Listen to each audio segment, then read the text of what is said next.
Buonasera e ben ritrovati a un nuovo appuntamento con l'informazione di Telefriuli. I numeri sono in miglioramento, ma gli ospedali ancora sotto pressione. In Friuli Venezia Giulia si vede un calo dell'indice RT che si attesta allo 0,88 e ci consente di non essere più classificati regione ad alto rischio. A dirlo il presidente della regione Massimiliano Fedriga analizzando i dati della settimana.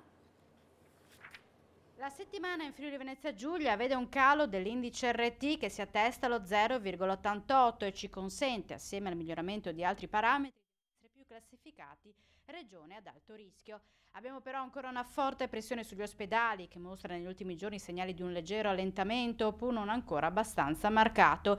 E l'analisi fatta all'ANSA del governatore Massimiliano Fedriga sull'andamento della pandemia in Friuli Venezia Giulia nell'ultima settimana e in previsione dei prossimi 7 giorni. Per il Presidente della Regione dunque è necessario riprendere il controllo soprattutto nell'area medica, perché rispetto alla prima ondata abbiamo avuto in proporzione un aumento estremamente rilevante. Occorre continuare quindi a rispettare regole e esercitare la massima prudenza, perché i numeri della terapia intensiva e dei ricoveri non ci consentono ancora di allentare le misure messe in atto. Federica è intervenuto anche sulla somministrazione dei vaccini in regione. L'incertezza nella fornitura rischia di rallentare pericolosamente la campagna. Invece di 15.000 dosi ne sono state consegnate 7.000 questa settimana. Finora siamo riusciti ad ovviare, anche grazie alla prudenza e al buon senso che abbiamo avuto nel tenere da parte il 30% delle dosi precedenti, ma specifica Federica, la prossima settimana le forniture devono tornare a pieno regime per consentirci di ripartire. Finora tutte le regioni italiane hanno fatto uno sforzo eccezionale, mettendo a disposizione il proprio personale sanitario per cercare di essere più veloci possibile. Attendiamo ora un congruo aiuto in tal senso, come più volte ribaditoci dal governo. Noi siamo pronti, speriamo lo siano tutti. Intanto il vicegovernatore Riccardi ha annunciato che la prossima settimana Pfizer-BioNTech consegnerà altre 16.500 dosi di vaccino, una quantità che consentirà alla regione di garantire tutte le seconde dosi. Resta da capire se si riuscirà a recuperare in tempi brevi 4.000 primi appuntamenti rinviati la scorsa settimana e come organizzare la seconda fase della campagna vaccinale, fortemente condizionata dagli annunciati tagli sulle forniture anche da AstraZeneca, prima ancora di ottenere via libera dall'Agenzia Europea per i Medicinali. I dati dei contagi di oggi nella nostra regione: su 4.561 tamponi molecolari sono stati rilevati 391 positività con una percentuale dell'8,57%. Sono inoltre 1.253 test rapidi antigenici realizzati, dai quali sono stati rilevati 114 casi, il 9,1%. I decessi registrati sono 12, ai quali si aggiunge un decesso avvenuto l'8 gennaio. I ricoveri nelle terapie intensive scendono a 61, mentre quelli in altri reparti sono 685.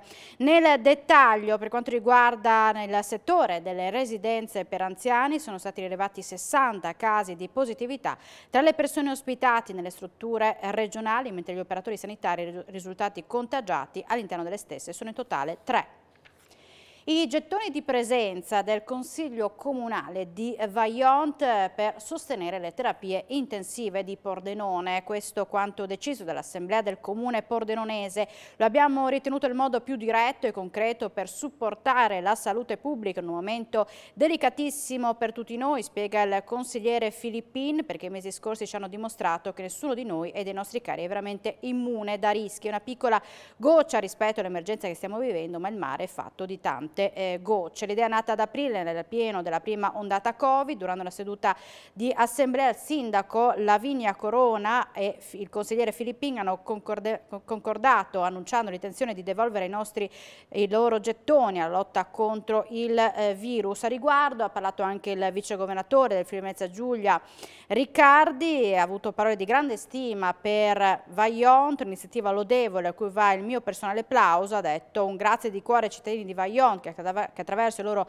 rappresentanti in Consiglio Comunale hanno dimostrato una forma di solidarietà concreta nei confronti del benessere di tutti. In un periodo di emergenza sono scelte di questo genere a fare la differenza, conclude così Riccardi. In una settimana oltre 150 multati a Udine. È stata una settimana particolarmente impegnativa per il personale della Questura di Udine. La polizia nella settimana dal 15 al 22 gennaio ha identificato in tutto 150 persone che si trovavano all'interno dei locali rimasti aperti in violazione della normativa anti-Covid. E proprio nella serata di ieri un agriturismo di Nimis, già sanzionato il 15 gennaio scorso, è stato trovato nuovamente aperto. aperto in violazione delle disposizioni anti-Covid. I carabinieri della Compagnia di Civiltà del Friuli e gli agenti della polizia che sono intervenuti hanno appurato che all'interno c'erano una ventina di persone intente a consumare. Per tutti loro è scattata la sanzione di 400 euro. Anche il titolare è stato sanzionato.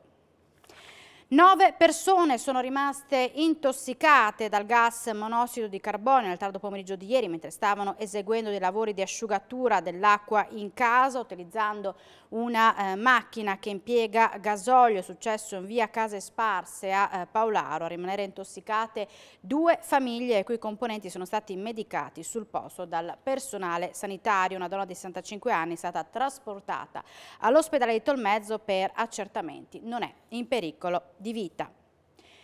In occasione del 5° anniversario dalla scomparsa di Giulio Regeni, domani la comunità di Fiumicello Villa Vicentina continua a chiedere verità e giustizia per Giulio. Vista la grave situazione di emergenza sanitaria Covid-19 e il necessario rispetto delle misure di sicurezza e distanziamento sociale, l'amministrazione comunale invita tutta la cittadinanza a partecipare da casa e a colorare di giallo il paese e i propri profili social. Al mattino si terrà l'inaugurazione delle panchine gialle nel parco scolastico intitolato a Giulio Regeni e dalle 17:30 sarà possibile seguire online alcuni interventi provenienti da personalità del mondo della cultura, arte e giornalismo attraverso il sito internet del quotidiano La Repubblica. L'evento streaming sarà trasmesso anche sulla pagina Facebook del Comune. Alla cerimonia dovrebbe intervenire anche il Presidente della Camera Roberto Fico, ma al momento non ci sono conferme ufficiali. Il Comune di Dogna, 153 abitanti, punta sui giovani imprenditori per avviare attività produttive sul territorio. Dogna, 153 abitanti, un paese tra i più piccoli della regione, si sta gradualmente spopolando, ma c'è chi non si dà per vinto, anzi punta sul suo rilancio e su quello dell'intera vallata. Abbiamo cercato di capire quale realtà potesse adattarsi bene nel contesto. Abbiamo studiato altre circostanze italiane e abbiamo capito che forse un negozio polifunzionale, ovvero il concentrare più servizi all'interno di un'unica struttura, potrebbe creare una microeconomia di sussistenza e quindi dare la possibilità anche dei giovani di riattivare una realtà economica all'interno del nostro comune. Per questo abbiamo indetto 2 bandi. Un primo bando riguarderà la formazione del negozio per i generi alimentari soprattutto e assegnando qualche altra funzione imprenditoriale per dare un servizio innanzitutto alle persone del posto. Però non possiamo pensare solamente a loro, bisogna pensare anche alle persone che hanno le seconde case, che magari si spostano da grossi centri. Abbiamo pensato anche alle persone in transito sul territorio, per questo abbiamo affiancato al concetto di negozio anche la gestione dei servizi, come per esempio quello del museo, la ricettività del museo, e abbiamo istituito una foresteria comunale per accogliere queste persone in transito. Verrà dato un contributo in regime de minimis per l'apertura del negozio e quindi per l'acquisto delle attrezzature, frigo piuttosto che degli arredi. Verranno messe a disposizione degli spazi commerciali per istituire l'attività. E per la gestione poi delle strutture del museo e della foresteria verrà dato un contributo annuo. Bloccate le vie di accesso per Sella Nevea e altre 5 frazioni. Le abbondanti precipitazioni nevose e il peso della neve molto umida ha causato la slavina larga un'ottantina di metri a Ravascleto sul versante dello Zoncolan ieri, un territorio che per la sua morfologia si presta a eventi di questo genere. Un centinaio le persone rimaste isolate dalla slavina che si è abbattuta sulla strada regionale 76, strada che ieri sera è stata riaperta ma solo per i mezzi di soccorso. Ed ora andiamo a Palmanova, cantiere aperto per la messa in sicurezza e l'allargamento del ponte di accesso alla città stellata da Porta Udine. Cantiere aperto a Palmanova anche per Porta Udine. Come si procede? Qual è l'obiettivo del progetto? Allora, il progetto è un intervento di 430.000 euro che sta realizzando Strade FVG e allarghiamo il ponte, creiamo una passerella che collega la parte pedonale che viene dalla stazione fin sotto la porta, quindi mettiamo in sicurezza i pedoni e mettiamo in sicurezza il ponte che ha avuto in passato 2 anni fa problemi di crolli. È un ponte vincolato. Abbiamo messo chiaramente concentrato sotto l'asfalto tutte quelle che sono le reti tecnologiche che prima erano viste, quindi anche esteticamente, no?